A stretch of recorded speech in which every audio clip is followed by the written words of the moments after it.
damn it, guys, we got a show to do. What pissed you off? It's a great argument to have. I love my mom, but I think she's half crazy for doing that. How dare you? Do you work with your girlfriend, Mark? Or your wife?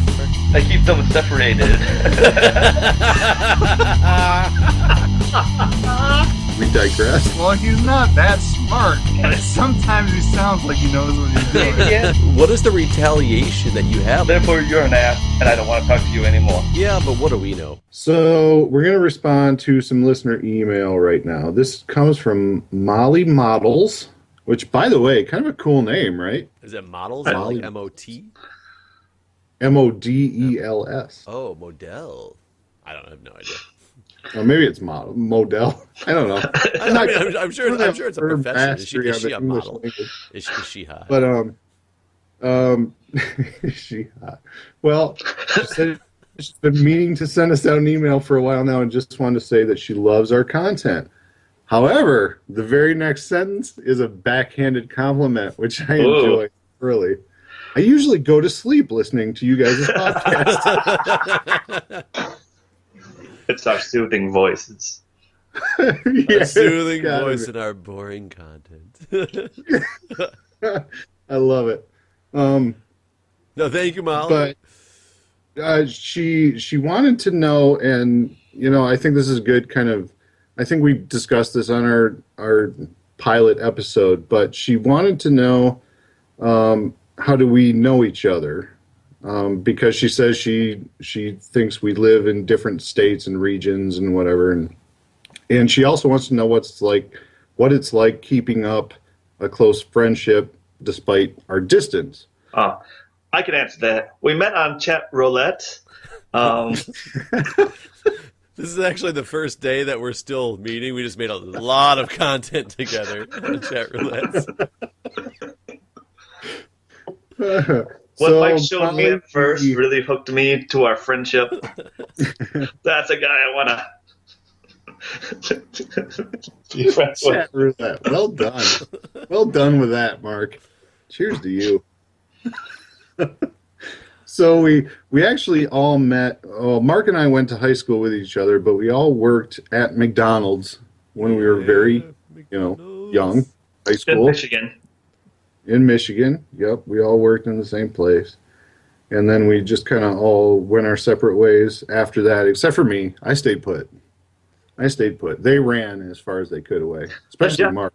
Jeff and I, we also worked at a company and went to college together. So we've been pretty good friends for a while before I left to work in Asia and Jeff moved out to D.C. area.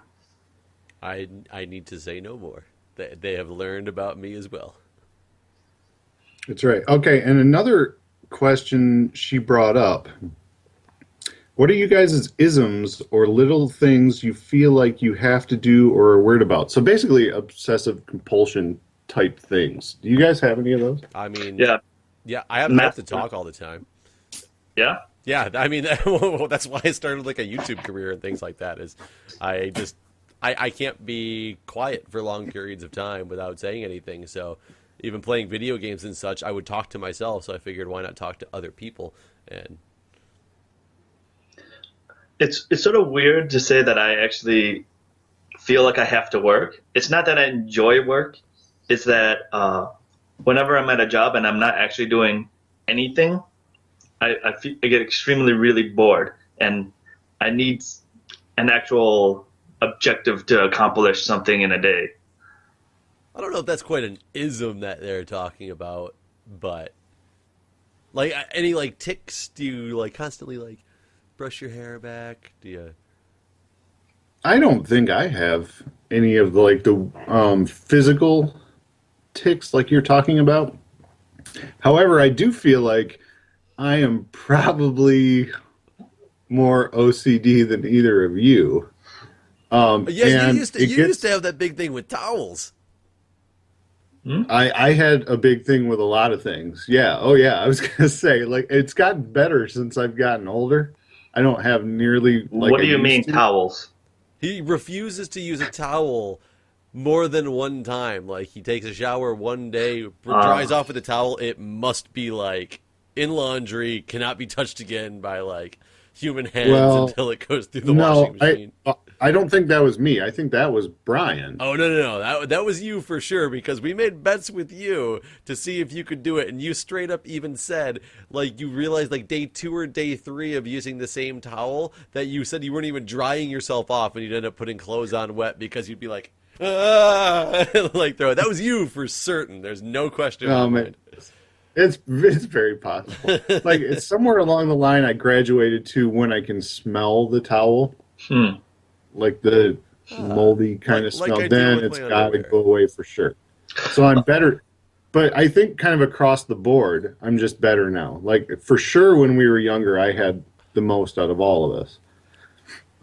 Like it used to be so bad to the point where I could not sleep under a blanket where, you know, they have like the tags on the blanket with like the washing care and all. If I was laying in bed and that tag was up near me, like up at the top of the bed, I could not sleep. I could not go to sleep until I turned the blanket around.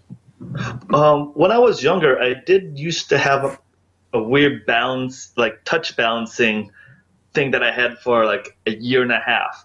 And it's really sort of hard to explain. Like if I scratch one side of my face, I sort of have to scratch the other side of my face to get like a balance of feeling on my body. It's really weird to explain. No, but I understand. I mean, that's like one of the stages of like OCD, isn't it? Having to do things like equally. Probably. And yeah.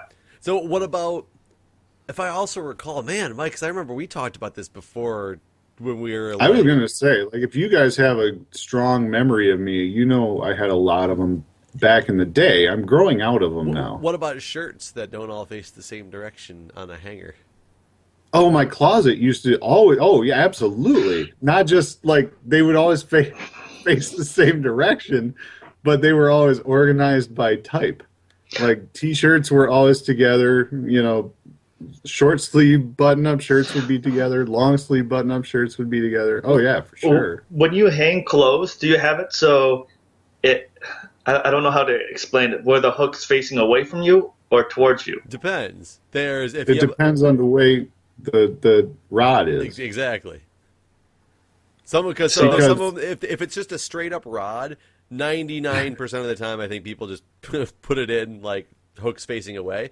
But my closet growing up wasn't a rod; it was actually a piece of metal that came down in a hook fashion, so you could only put them in so that you had to pull them. So I did get used to that, but I never carried that on to when it was a rod. I never put them in like facing the other direction. No matter which type it was, though, my shirts always faced to the left. I don't know why that was. I have no clue why that was. I wonder what made you think left and not right when you first. Yeah, mine I faced to the right. I don't know why I did any of the things that I used to do. And like I said, I'm breaking away from them as I'm older. Like, they don't really bother me anymore. But one thing I still notice I do that is definitely OCD. So without getting too into it, my job is kind of repetitious, but it's very like I'm almost essentially like a proofreader.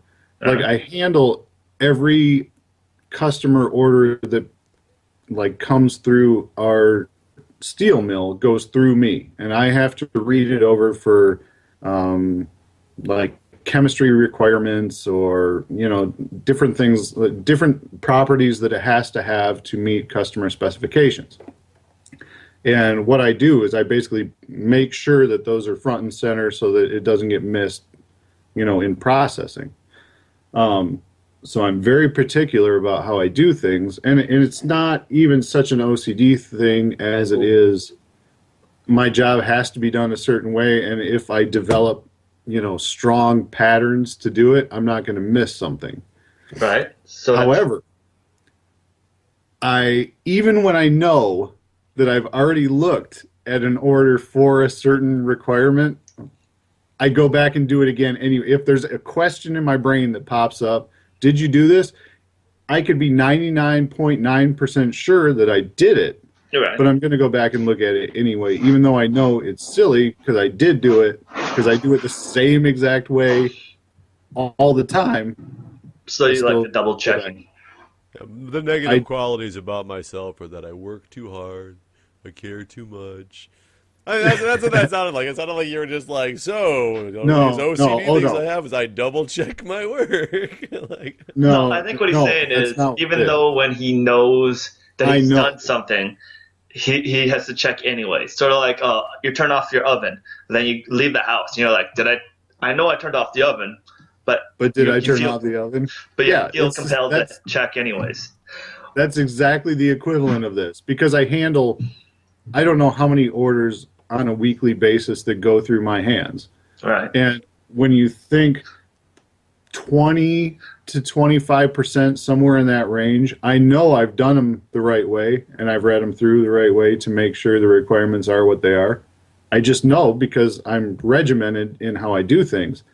I know they're done right, but I go back and check them anyway. I don't know how much time I waste going back and checking things that I know are right because I do them the same way every time. So it's not a positive. I'm not trying to speak myself up. I waste a ton of time going back and You hit doing it here. things that I If know are you're done. Mike's boss, he wastes a lot of time. Came from his mouth. he does about 15 minutes of actual work a week. And then just rechecks it for the next 6 hours. Just looks Like, all did I do that? frustrated and flustered every time like somebody comes to work. Go away. I'm checking this work again. But aside from that, like all the weird stuff I used to do when I was younger, I don't think I do a whole lot of that No, anymore. did you grow out of it, or is it something that you had to do consciously? Like for me, I had to basically tell myself stop doing what I'm doing, stop retouching, like trying to equalize, and I just sort of got used to not doing it, and that's how I sort of overcame that problem. Or did you just naturally? I think for me it was just sort of I have so many other things going on that it became way less important. All right. So, my oldest daughter is 16 at this point, and obviously kids require attention. So when it comes to you're trying to hang up your clothes all in one direction, all certain types of shirts together, when it starts to come into your mind while you're doing that, hey, you know what? My kid has been really, really quiet in the next room over, and they're only really quiet when they're drawing on the wall with crayons. It becomes way less important to sort your clothes than it does to get over into the other room to make sure your white painted wall hasn't become a mural for crayon pictures. I'm trying to think the things that I've broken. Like I used to be really, really bad about if you microwave something and you stop the microwave before it's done and you leave time on the clock or time on there instead of the clock, I would like literally if I noticed it from anywhere, I'd like go across the room to clear the seconds off the clock so that I could look at the time. It would drive me insane. That still bothers me. It bothers me a little bit now, but not nearly as much. I also used to like flashing 12 on alarms or on stereos or clocks or whatever that the power went out and came back on and now it's flashing at you. That used to drive me insane. And now I'm just kind of like, I don't want the flashing 12 there anymore. I don't even care if the time's right though, but I just don't want the flashing 12, but not nearly as like crazy as it used to make me. I think I just grew out of it though. I don't think I did anything consciously to try to not. That doesn't really bother me anymore. I feel like we have clocks everywhere all the time. Maybe that's maybe it's a product of the fact that back then I didn't wear a watch and therefore it was the only way I could look at the time. I don't know. It could be product of environment. Right. Like I have my coffee pot is never like the time is never set on that thing because it sits close to the edge of the counter. And it's one of those coffee pots where you don't have to like change it over to a weird setting to set the time. It just has an hour and a minute button right on the front of it. And because it sits close to the edge of the counter, my 4-year-old is more than tall enough to reach said coffee pot and realizes that when he pushes the buttons, it changes the numbers on there and he thinks it's cool. So the time, even if I were to go upstairs right now and set the time, it'd be wrong by noon tomorrow. Because he will have realized know what time it was wrong, though. Well, I wouldn't know what time was wrong, but my point is might be that noon tomorrow. It might be. It might be. if I start Nobody knows obsessing, anymore. if I start obsessing over that clock, it's going to make me completely insane because it's never, ever, ever going to be right. By the way, that's what kids do to you. They desensitize you to everything. I mean, that's They're probably just so- good for somebody that used to have as many compulsions that you did. Maybe Right. it is. I don't know, but you know what? Is it good? I don't know because they make me nuts. Because I am someone who Kids do, or your is compulsions very. do? What's that? Kids Oh, the make kids you do. nuts, or the okay. The No, kids the do. kids do, sure. Because I am someone who's very big on efficiency. Obviously Obviously not. not. You just told us how inefficient you are at work. Oh, well, no, but This I'm is like, talking I think about- Mike's really trying to put out a resume and just not realizing he's contradicting himself on this show. I double check everything, and I'm huge on efficiency. I have to. I'm the one who walks around shutting off lights in my house constantly. Yeah, but you're the one paying the bill. Why not get light So sensors? that's probably why. If it drives Well- you that insane, get light sensors. Or motion sensors, I mean.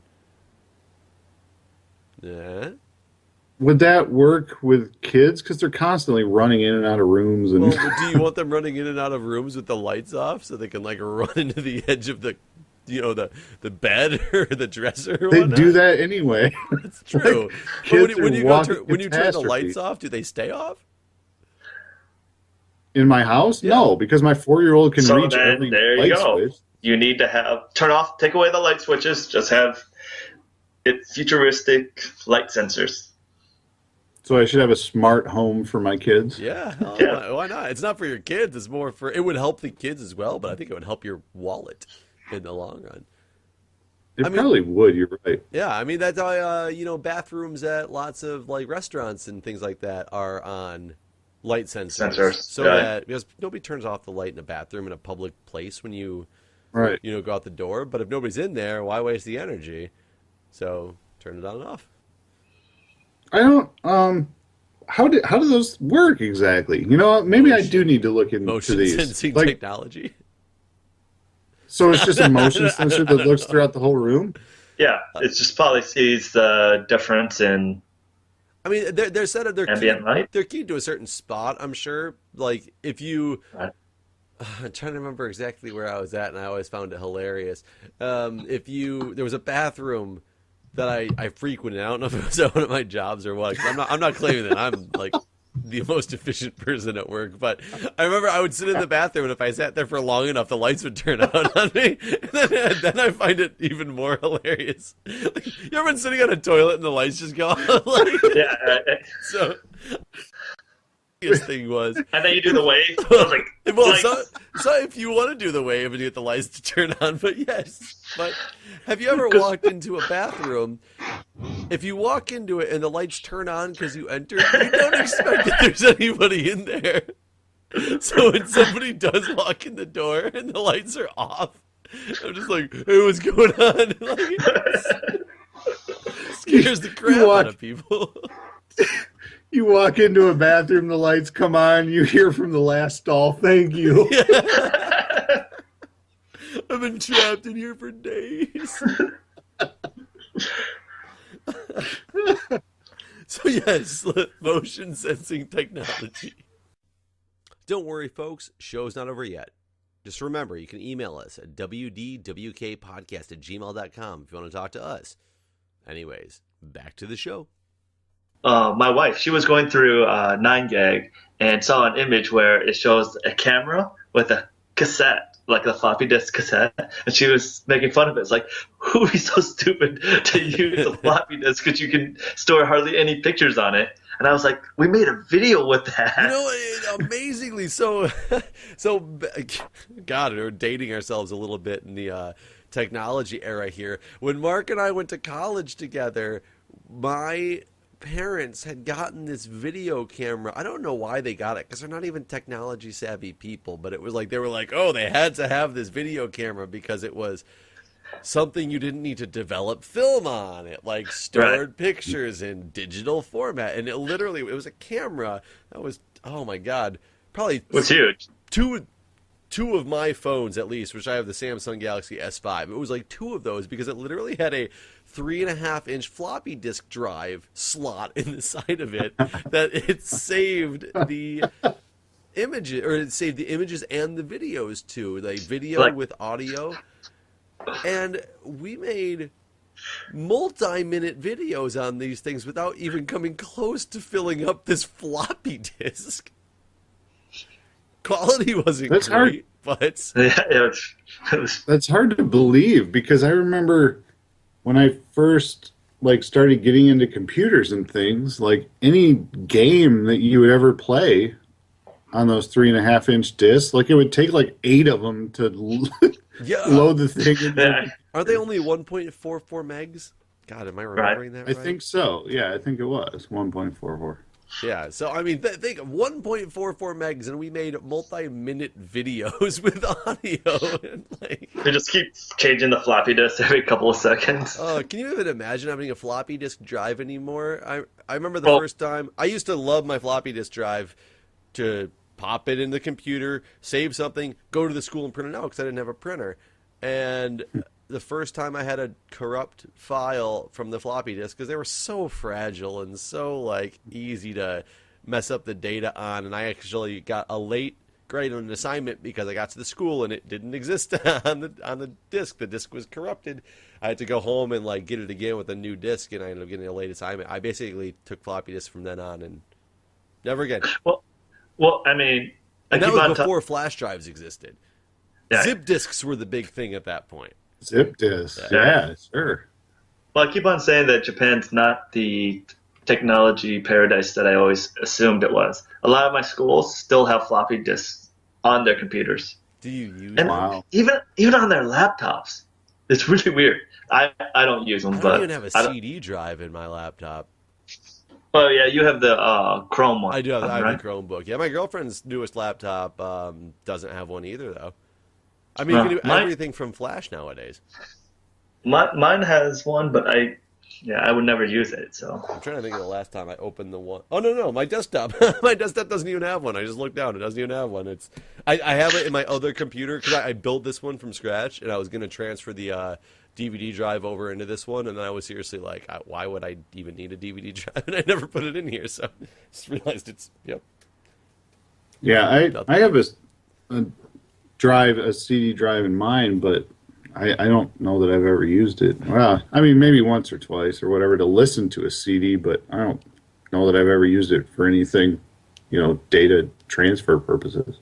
I mean, I might have burned a disc or two on here, but I don't remember for sure. I want to get a 5.25-inch drive, just for nostalgia's sake. Just for nostalgia's sake. I mean, the original concept of floppy disk was those things. Do you remember the old 5.25s? Yeah. Oh, yeah. They were actually floppy. Yeah. I was actually I almost started to say, you probably can't even buy those anymore, but I bet you can on eBay. I'm sure you can find those somewhere. And for our younger listeners, if you don't know what we're talking about floppy disks, when you try to save something, that little icon, those are floppy disks and hard disks that we used to actually right. save things on. So that's why I use that button to save. Holy crap, you're right. I didn't even think of it. It's so ingrained in my mind that what that icon is, but for most of those, that's the 3.5, right? Yeah, it's a 3.5-inch. Right. I was going to say the 5.25. That goes way back. Oh, I remember helping somebody when I was in high school, and this goes back to what you were saying. They got Windows 95 when it came out and wanted it installed in his computer, and I remember Windows 95 when it first came out. You could buy either the CD version, which was, I want to say just one CD. Or the floppy disk version. And the floppy disk version it was in a box because I think it was 30 It was like 20 discs. of them. Yeah, it was 30 discs just front to back. And I was just like, I don't want to get into this. Can you imagine you're installing this thing and all of a sudden it's like, please insert disk 29. And you're like, okay, 28, 30. No! Or the last one's corrupt. Oh god, that would be the worst. Oh my god, I can't even imagine anymore. electronic media and the ability, like games, anything nowadays, but games especially, just because that's what I dabble in more or less. Remember when you used to have to go buy a game? Now I can just purchase it and get the direct download, like, so I instantly, quote unquote, however fast I can download it, but I instantly have it as opposed to having to like physically go somewhere and pick it up or wait for something to ship. It's so wonderful. Well, I couldn't go back. Well, we have the PlayStation 4 and Xbox One, and I don't know if they started. I don't actually use consoles at all, but I know you could download some games for the consoles. Maybe not the bigger ones. So I want to say you can download pretty much everything now, but I don't have those consoles, so I don't know how that works, because every time you want to get a different game, do you have to like delete it, download the new game? Like, do you have to re-download it every time you want to play if you're playing games in between? You can store it on your hard drive. But I mean, you only got. But they can only store so much space, right? Because I mean, those discs are like 7 gigs or whatever for a DVD. Dual layer, whatever it is, I don't know. Actually, what I do wonder is, I saw. I remember like 3 or 4 years ago, our friend JP was trying to get me to get this one console where you stream the video of the game through to your TV or through your laptop. And basically, your computer doesn't actually run any of the process. You're just seeing the images. And then through the internet, you send the information to their computer that does all that runs the program. And I was sort of thinking, when is that going to happen, where you never have to install a game? You just select the game that you paid for. You don't have to download it. You just stream everything.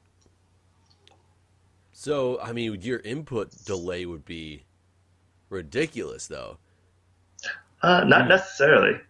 Well, if they're processing it at a remote location, I mean, conceptually, I think that's really cool, because you could have the most basic computer like a Chromebook.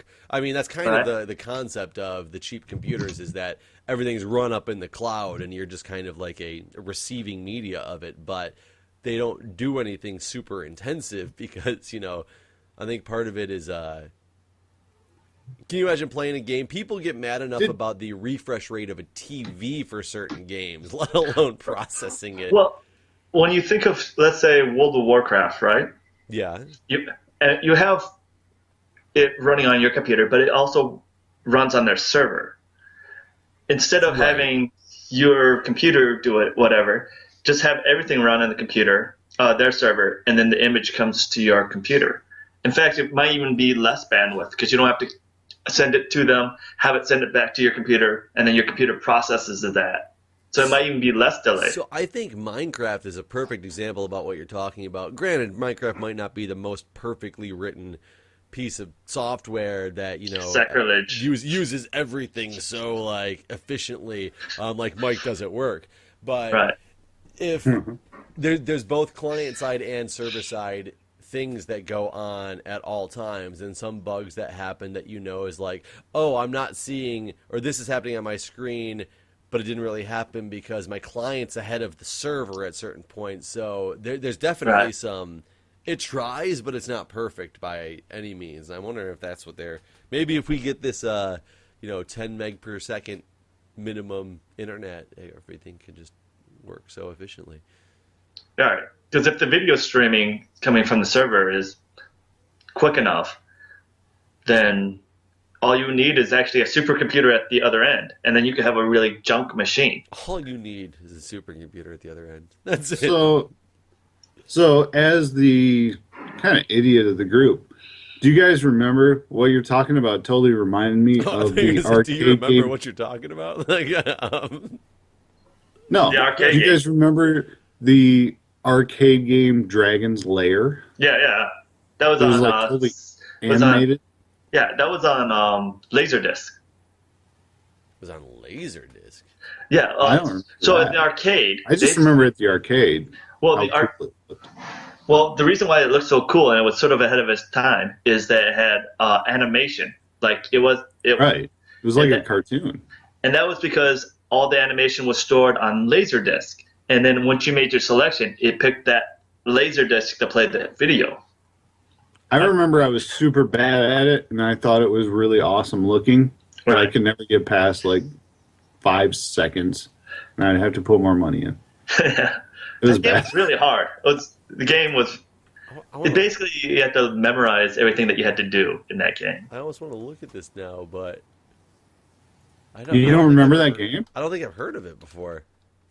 Dragon's Lair? Dragon's Lair. I mean, I've heard It of was Dragon totally Lair. animated. Of course, Like, it looked like a... just a little bit younger than us, but Yes, so much younger than you guys. but I mean, it was Well- like Chuck E. Cheese's where I used to play it all the time. I remember it at like every arcade, and it was like so cool because it was totally like at the time like Disney animation quality. Uh huh. I mean, it was literally like a cartoon that you would see on TV, except it was a video game, and you just had to input kind of your choices that Right. you made. But you didn't actually move the characters around. You just basically had like one of 3 or 4 options. Like, do you go left? Do you hit right? It was almost like a choose your own adventure book. Do you remember those? Yeah. This must not be the game you guys are talking about, this YouTube video I just pulled up. It is definitely not good animation. It must be... Oh, here we go. Dragon's Lair DVD full playthrough. Maybe this is... Yeah, that could be it. All I know is 'Cause you put in a quarter and you get like 3 seconds to play Okay. before you die, and then you got to put another quarter Oh, in. you know Right. what? I do recall this. And yeah, it looks just like a cartoon. Yeah. Oh my god, this brings back memories. I don't think I ever played it. I think I knew I wasn't good enough that I just watched people. I also think, if I recall, that this game had like always had a huge line around it. Yeah, it was pretty popular for Yeah, a it while. was. It was popular. I actually beat the arcades game. Still popular at all? No, not at all. No. A little bit in Japan, Straight up. but Do people play They're- DDR no, a they're lot not, in like- Japan? I wouldn't say a lot. In fact, around me, the only arcade that we have, like in the area, is like a throwback arcade, and it's mostly pinball and like old school games, like So, Space Invaders and stuff like that, like Missile Command. right. Do they even Well, like, it's- make new console games? Well, I think when they start having home consoles, it started killing the arcades in the States. It was a revival sort of around when Mortal Kombat came out, but after that, it was pretty much died. When Mortal Kombat came out? Yeah, when Mortal Kombat first came out, it was super I think huge. Arcades were still booming At the at the arcades. point when Mortal Kombat first came out. That was that game came out when I was in like middle school. I think there was a revival, but I think it was before Mortal Kombat because Street Fighter 2 was before that for That's sure. true. And I was going to say, like, I remember heading back into the arcades with Street Fighter 2. Well, And actually, you know what? No, there was another game before Street. I can't remember what it was. Like, oh man, I want to say like Samurai Showdown or something. oh, that was a good game. Was That's that like a NGO. fighting? Yeah, Was that a fighting game too? yeah, that was for the NGO. That might be it. That I can't remember now which came. It's been. But too, when I this when was. I mean revival is like basically when the Atari came out, it flooded the home market, and then people started going to the arcade a lot less than in its super heyday. Then it got sort of repopular, but it never really came back the way it was once popular everywhere. Do you think there's anything that could revive it again now? Like looking at things like I don't think so. the Omni with the Oculus Rift. The Omni is that machine that you're supposed to like be able to get in and like run and make things. But I'm saying like for people who aren't going to invest in that for home use, but like you have an arcade that you could go play it constantly. Do you think that's something that could revive the system? I personally feel like the whole sort of like Dave and Buster's and like GameWorks, which for those of you who don't know are kind of like adult bar themed arcades. I think those probably will continue to have sort of a modest existence. But as far as like, kids going to like gather in an arcade, I don't think, I think you get a lot better quality out of these. Essentially what game consoles are now are, PCs that you buy that are Right. just like tricked out for gaming. Plus, So I don't think you're going to go to any establishment and just get the same quality you get at home on your LCD. and for these establishments, I think they have to charge such a high rate just to make money on their return, Yeah. to the point where people won't actually want to pay that amount of money when they can just go to buy a console for But don't relatively cheap. But people buy a console, and let's say for the sake of argument here, pretty much everything you do on a console is with a controller. Granted, Yeah. they have the Kinect now. They have that little video thing for the PlayStation 4. I don't even know what that one's called. They do have like DDR pads that you can buy for them, but for the most part, it's a controller as your input. One of the things I really loved about physical arcade games is not like, Dave was really big into making the super arcade stick, Right, things that right. would hook up to this. I'm not talking about that, but the physical games that were made completely physically differently that you couldn't do at your home. Like I remember this one game, like speaking of Dave and Buster's, it's been a few years since I was at Dave and Buster's, but when there was one game that I found so fascinating because it was just blocks that fell from the sky that you had to stack up.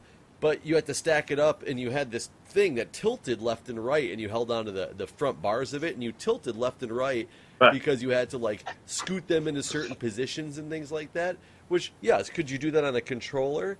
Sure. But the physical aspect of being able to just Right. have this thing where I'm tilting it and doing something different that I couldn't have done on a home system, I don't know. I think that's really cool. And if you granted, it's not going to be sustainable to just make a company that makes one of those. But if there's video game arcades around that you buy one right. of them and people pay. I do say that the games where you have like full mechanical motion with it, those are nice, and I would pay extra, but you're not going to spend 60 hours playing a game. So how much money are you willing to spend? Like you'll spend it every once in a while, but And that was kind of my point, was that like I think the Dave and Buster's and GameWorks and stuff like that, for like people our age, who that's kind of like a novelty. Well, not just a novelty, but it's a novelty that you can not only kind of hope to recapture your youth and drink alcohol while doing it. Like I think that's the draw of these places. That is to recapturing us. my youth. yeah, Right, exactly. It's, So well, it's like but- using go karts. You use it right. for the Right. fun, but you wouldn't buy a go kart. So like I talked earlier about how I have a 16-year-old daughter. She knows nothing of not having like the Wii, that's interactive, where you have these handheld controllers that you do stuff with, or and I don't even know the names of them, but PlayStation has one, the motion Move, yeah. yeah, And the Kinect. PlayStation Move, and the Xbox has one, Connect or whatever it's called. So like all this was novelty to us, where we had to go to arcade, like the thing Jeff was talking about, where you had to move around to move your blocks or whatever. Like that was all totally novelty to us. So as adults, if we can recapture a little bit of our childhood while playing these games and drinking alcohol, cool, But for kids, it's not anything spectacular, and they can't drink while they're doing it. So why would they bother? One of the things that I always thought was sort of a waste is you talk about those full motion controller games, right? Yeah. Why didn't they make a TIE Fighters versus like Rebels game where it's full motion, where you're flying like either side of the Alliance or Empire? And it's in like Star actually Wars. like you're in a TIE fighter and you can spin it upside down 'cause, and I mean, things like that. How much money would people waste on that machine? Especially if you could like make squadrons like in a arcade, like you're basically a squadron and you pay money, and I would waste so much money on that. It would almost be Probably- like it'd be like going out and playing paintball without actually playing paintball. You'd just be sitting in like a machine. But no, but I completely understand, because one of the things that I think Dave and Buster's, GameWorks, etc., they're popular not just because of the alcohol, capturing childhood type of, deal, but that they have those enormous 3-story tall games that you get into, and you like go up all those different layers that you physically could never have at your house.